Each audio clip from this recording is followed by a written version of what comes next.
I, 34, female, have been married to my husband Mark, 36, male, for almost 8 years now. We have two children together, Lily, 6, female, and Max, 4, male. My relationship with my mother-in-law, Deborah, 62, female, has always been complicated. From our first meeting, she made it clear that I wasn't good enough for her son, not educated enough despite my master's degree, not from a good family despite my hard-working middle-class parents, and most critically, unable to cook proper meals like she could. Cooking is Deborah's pride and joy. She's known for elaborate dinner parties and gourmet-level meals that would rival restaurants. I grew up with working parents and simpler food, and while I've improved my cooking skills over the years, I'm certainly no chef. I've generally tried keeping peace with Deborah, smiling through her passive-aggressive comments about my parenting, career choices, and housekeeping. I send thank you notes for unsolicited gifts she gives us, things she thinks we need because what we haven't is good enough. Mark tries defending me but is caught in the middle, and I don't want to force him to choose between his wife and his mother. Last month, Mark and I hosted a family gathering to celebrate his father John's, 65, male, retirement. We invited about 20 people, including Mark's parents, his sister Emma, and her family and close friends. I spent days planning and preparing what I thought would be a lovely meal. The party initially went well. People seemed to enjoy themselves. The food was ready on time, and even Deborah appeared in good spirits. She brought an uninvited side dish, some fancy salad with ingredients I couldn't pronounce, but I didn't mind. During dinner, compliments flowed. John loved the chicken, Emma raved about the rolls, and friends requested my cake recipe. I felt proud until I noticed Deborah barely touching her food, moving it around her plate with disgust. She would occasionally take tiny bites with grimaces as if forcing down something terrible. I tried ignoring this typical behavior, but she began making audible comments. The chicken is a bit dry, isn't it? And I find the vegetables quite undercooked.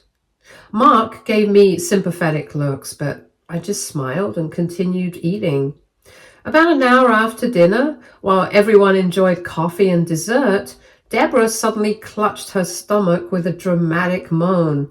All conversation stopped as she announced she didn't feel well, claiming something wasn't cooked properly. My face burned with embarrassment as all eyes turned to me. Mark rushed to his mother's side. Deborah explained between groans that she felt nauseous with stomach cramps and declared she needed hospital attention. John rose with a sigh to take her to the emergency room. Mark offered to drive them, but Deborah insisted he stay to host. She claimed there was no need to ruin everyone's evening just because she'd been poisoned, giving me a pointed look. As they departed, Deborah turned to the group and remarked that everyone else's stomachs were probably stronger than hers, encouraging them to enjoy the rest of the food, saying the word as if I'd served garbage. The party mood was ruined. People made excuses to leave early, likely worried they'd be the next victims of my supposedly toxic cooking. Emma tried reassuring me that no one believed Deborah's display, but I saw doubt in some eyes as they cautiously finished their desserts. Mark was mortified and repeatedly apologized for his mother's behavior. He called John several times throughout the evening, who said they were still waiting at the hospital. By the time the last guest left, I was fighting back tears of humiliation and anger. The next morning, Mark called his parents to check on Deborah. John said she'd been treated for food poisoning and released late the previous night. She was resting but would be fine. When Mark asked for specifics about the diagnosis, John was vague, mentioning contaminated food and dehydration. I was suspicious. I had eaten the same food as everyone else without issues. I'd been careful with food preparation, especially using a meat thermometer for the chicken, but Deborah had planted seeds of doubt, not just in our guests' minds, but in mine as well. 3 days after the party, I received an email from Deborah with the subject, "Hospital Bills." She explained in detail how she had suffered terribly from my negligent cooking and had been diagnosed with severe food poisoning. She attached scanned hospital bills totaling $2,870 and stated that since I was responsible for her illness, I should pay them. I was stunned. Not only was she publicly blaming me for supposedly poisoning her, but she was demanding nearly $3,000. Mark and I aren't wealthy, and an expense like this would seriously strain our finances. Mark called his mother immediately after I forwarded the email. From his side of the conversation, it was clear Deborah wasn't backing down.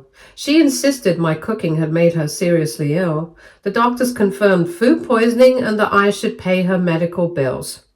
When Mark pointed out that no one else got sick, Deborah claimed she had a sensitive stomach and others might be hiding symptoms to spare my feelings.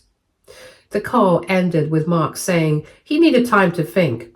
He looked exhausted afterwards. While he believed my food was properly prepared, he worried about his mother's health and the substantial bills. He suggested we might just pay to keep peace and move on. I couldn't believe what I was hearing. Pay $2,870 for something that wasn't my fault and admit guilt for something I didn't do.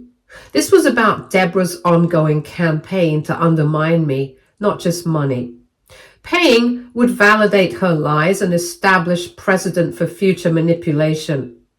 That night, after examining the hospital bills Deborah sent, something felt off. The formatting looked strange. Some medical codes seemed incorrect, and the hospital logo appeared slightly different from what I remembered. I began investigating. I called the hospital listed on the bills and eventually reached someone in billing who confirmed my suspicions. They had no record of Deborah being admitted or treated on the date in question. In fact, they had no record of her visiting the emergency room at all that month. I needed more evidence before making accusations. I recall that Deborah favored an upscale restaurant near the hospital. On a hunch, I called and asked if they kept reservation records. After explaining I wanted to surprise my mother-in-law by recreating a meal she'd enjoyed there, the hostess confirmed they had a reservation for John and Deborah at almost exactly the time they'd supposedly rushed to the emergency room. I was shocked. Deborah hadn't been suffering in a hospital. She'd been enjoying a fancy dinner at her favorite restaurant.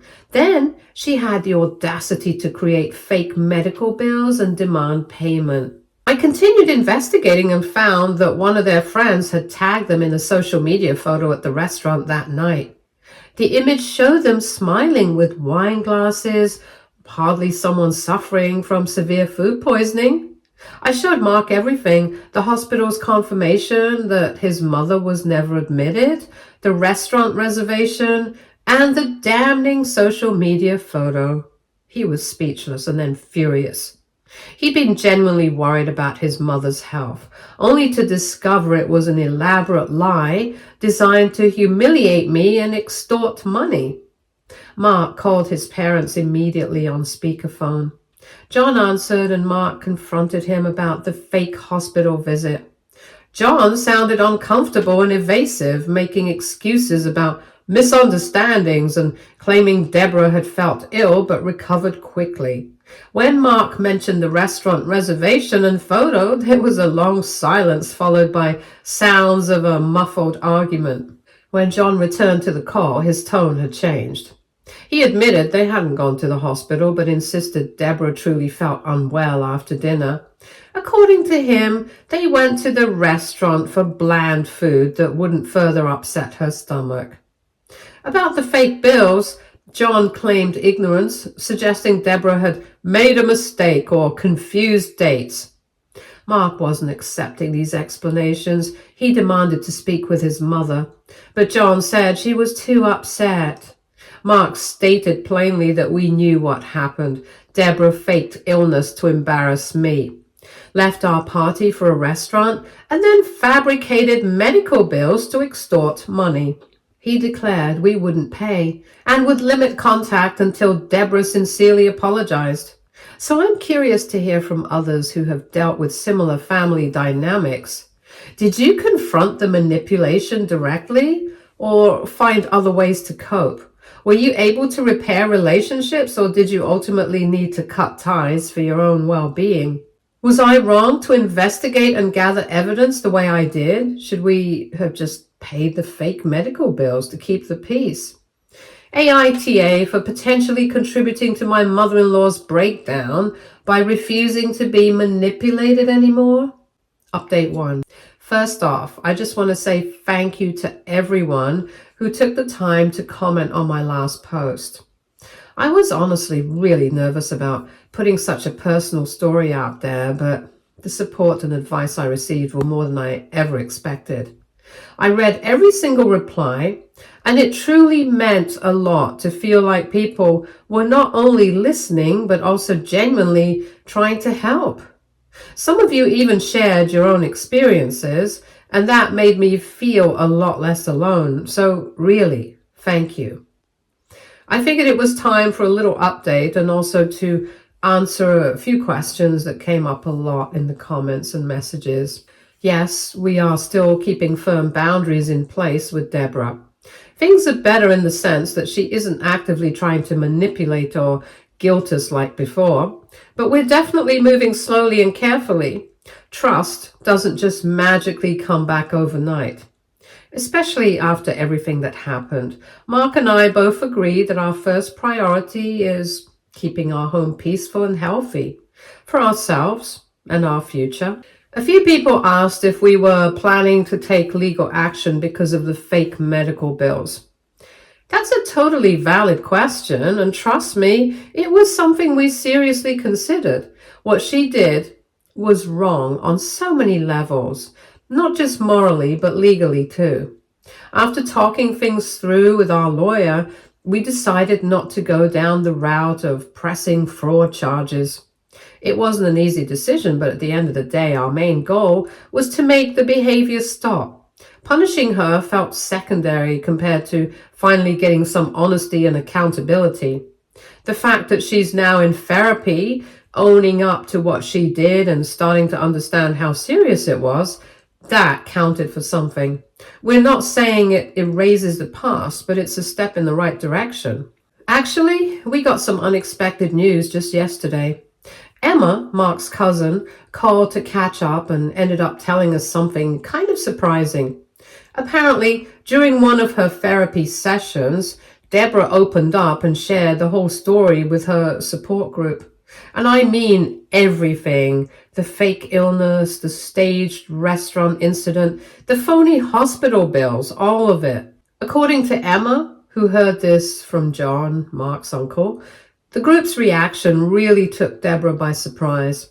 Hearing strangers react with shock, even disgust, seemed to hit her differently than when family members tried to confront her. I guess there's something about hearing people who don't owe you anything say, "Wow, that's seriously messed up," that makes it harder to stay in denial. It's like she finally saw it from the outside looking in. Apparently that moment really shook her, and honestly, I think that kind of wake-up call was long overdue. On top of that, John mentioned that Deborah's therapist has brought up the idea of doing family therapy. Not just general sessions, but specifically focused on the relationship between her and me. The therapist thinks that unless we deal with the deeper stuff between us, whatever caused all this resentment and control, her overall progress might stall. Mark and I haven't decided if we're going to do it yet. We're not against therapy at all, but we're also trying to protect ourselves. The last thing we want is to get sucked back into another round of manipulation. under the guise of healing. It's complicated. On one hand, we want to support the progress she's making.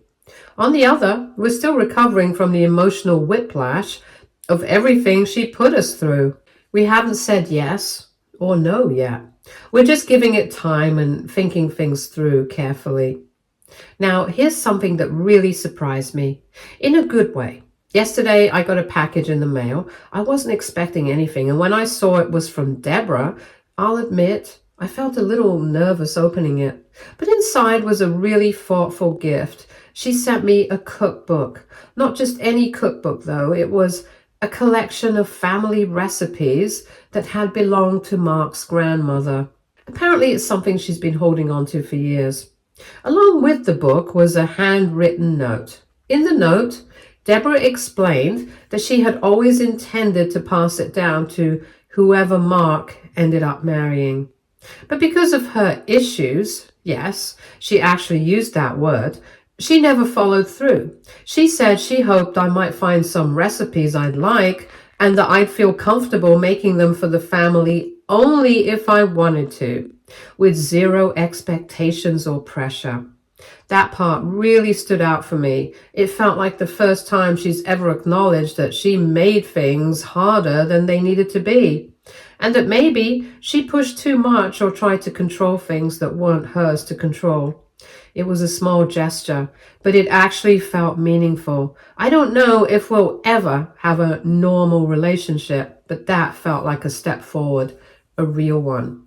So that's where things stand for now. Things are still a little uncertain, but they're also calmer than they've been in a long time. We're taking things one day at a time, and we're definitely not letting our guard down completely, but we're also open to the idea that people can change if they're truly willing to do the work. Thanks again to everyone who's followed along and offered support. I'll keep you posted if anything big changes, but for now, we're cautiously optimistic. Take care, everyone. Update 2. Things took a turn I wasn't expecting at all. Yesterday started like any other day until I got a call from Emma that left me completely thrown.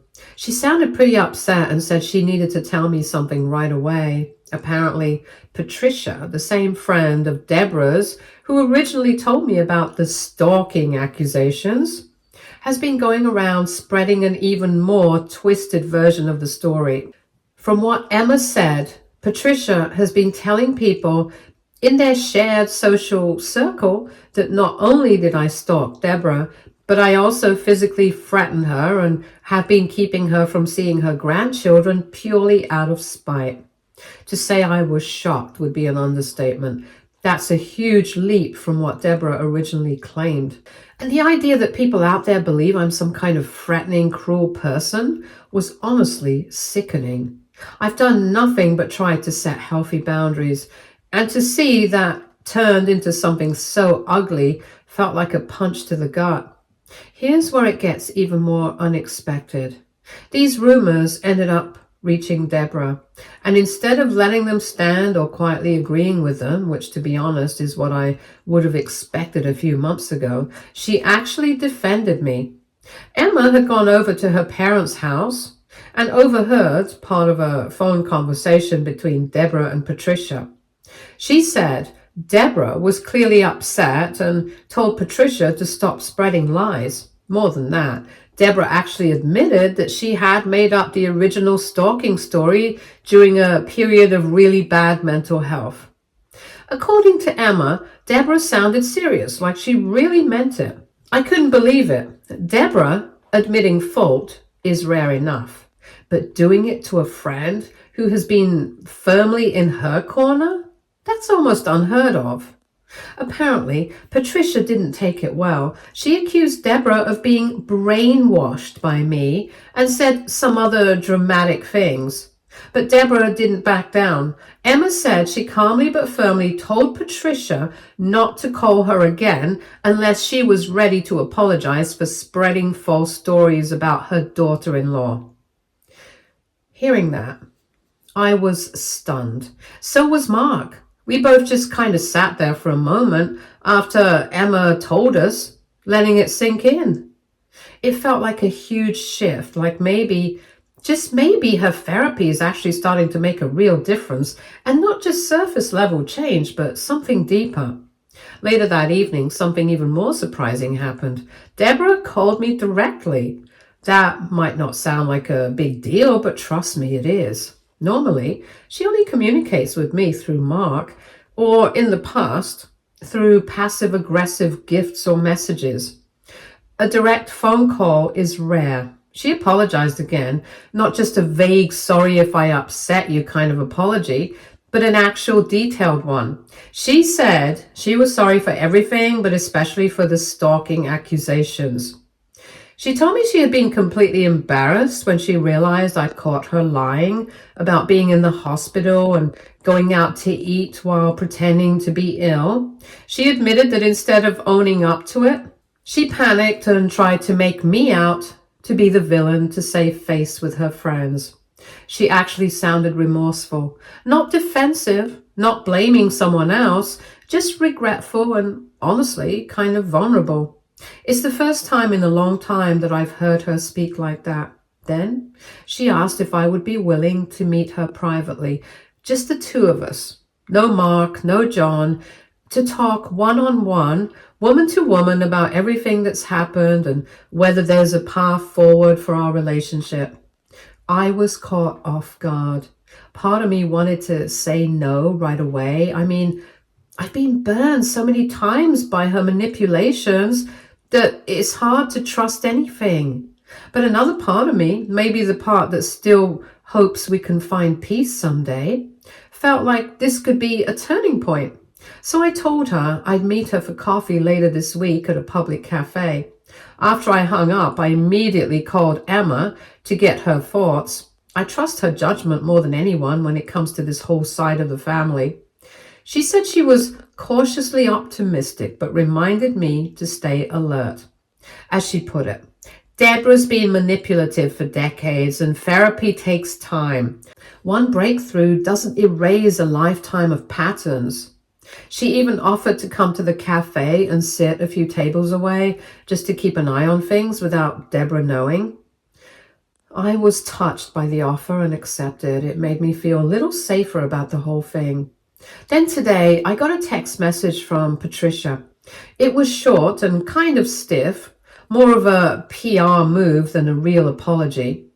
But she said she was sorry for any misunderstandings that might have come from things she said about me. It wasn't a full admission or anything close to what I think she owes me, but at least it was something. A tiny step, maybe. So that's where we are right now. I've got this coffee meeting with Deborah coming up, and I'm feeling a weird mix of hope and anxiety. Part of me wants to believe she's genuinely changing and that maybe we can finally move past all the hurt and tension. But another part of me knows how easy it would be to fall back into old patterns and how skilled she is at playing the victim when it suits her. I'll definitely update once the meeting happens. I'm trying to stay open-minded but also grounded. Whatever happens, at least I'll know I gave it a fair shot. Update 3. I met with Deborah at the cafe, just like we planned. Emma came too, though not to join us directly. She sat a few tables away, pretending to work on her laptop. She wanted to be close by, just in case things got uncomfortable or went sideways. I really appreciated her doing that. It gave me a little sense of comfort walking in what I knew could be a very unpredictable conversation. I got there a few minutes early, but to my surprise, Deborah was already there. She looked really nervous, more than I'd ever seen her before. She kept folding and unfolding her napkin, fidgeting with her coffee cup and looking around like she wasn't sure if she should stay. That in itself was unusual. Deborah has always been the type to walk into a room with a sense of control, or at least try to act like she had it. But this was different. She seemed small somehow and very human. What happened next honestly floored me. I had gone in expecting maybe another half-hearted apology or even some sort of emotional manipulation. I was mentally prepared for defensiveness, blame shifting, or maybe even passive aggressive digs disguised as concerns. Instead, Deborah completely broke down. I mean, she cried actual tears, not crocodile ones. It wasn't dramatic or performative either. She was quiet, trembling, and visibly struggling to get her words out. Through the tears, she told me that she'd recently been diagnosed with borderline personality disorder. Her therapist had helped her come to terms with it, and apparently it explained a lot of her behavior over the years. She opened up about how her own mother had been incredibly critical and manipulative when she was growing up. She described a household where love felt conditional, where emotions were used as weapons, and where nothing she did ever seemed to be enough. According to her, she never really learned how to have healthy relationships, especially not with other women. And when Mark and I got married, I unknowingly stepped right into the middle of all that. She admitted point blank that she had always been threatened by my closeness with Mark, that somewhere deep down she was afraid I would steal him away and that she would lose her place in his life. She said she felt like her identity was wrapped up in being his mother, his emotional anchor, and that the idea of him putting someone else first felt like abandonment to her. So she lashed out in the only ways she knew how. She confessed that she had actively tried to make me feel insecure as a wife and a mother, that the dinner party, the one where everything blew up, had actually been planned to embarrass me. Her goal was to make me look incompetent in front of family and friends, hoping they'd question my abilities and maybe even side with her more. She said she hated herself afterwards, but couldn't bring herself to admit it. Then came the part about the fake medical bills. She told me that after the dinner party didn't have the lasting impact she'd hoped for, when people still talked to me, still ate my food, and didn't turn on me, she panicked. She wanted another way to make me look bad, so she faked the illness and made it seem like my cooking had made her so sick that she needed medical attention. She admitted that she never expected me to actually dig into it or find out the truth. She just assumed we'd pay the bills out of guilt and move on. She said it all spiraled out of control so fast. And by the time I started asking questions, she didn't know how to backpedal. As for the stalking accusations, she admitted those were just a desperate last-ditch effort. She felt like everyone was starting to see through her lies, and she needed a way to shift the spotlight off herself and make me look unstable instead. She never imagined Patricia would repeat the story to so many people or exaggerate it even further. Throughout all of this, she kept saying how deeply sorry she was, not in a way that felt rehearsed or defensive, but in a way that actually felt real. She said therapy was helping her slowly unlearn some of the toxic patterns she'd lived with for decades, and that she was committed to making real changes, not just for me or Mark, but for herself too.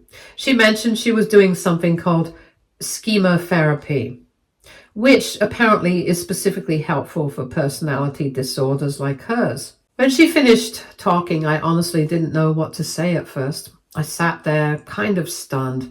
I had come ready for a fight, or at least to stand my ground.